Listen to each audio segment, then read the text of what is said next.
दरवर्षी एप्रिल महिन्याचा शेवटचा आठवडा म्हणजे 24 एप्रिल ते 30 एप्रिल हा जागतिक लसीकरण सप्ताह म्हणून साजरा केला जातो।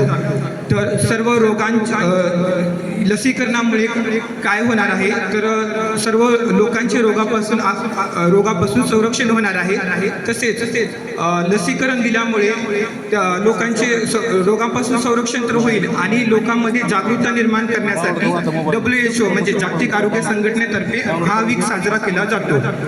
WHO चा अंदाज आहे की दरवर्षी लसीकरणामुळे सुमारे 10.5 लाख लोकांचा मृत्यू टाळता येऊ शकतो असा अंदाज आहे।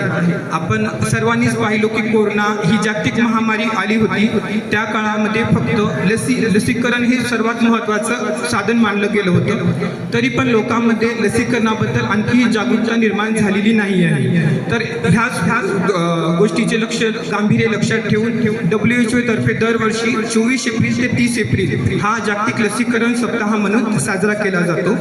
तर तसेच आता पुढील कार्यक्रमाला वळण्यापूर्वी आज आपण इथे जमलेल्या प्रमुख पाहुण्याचे स्वागत करणार आहोत। तर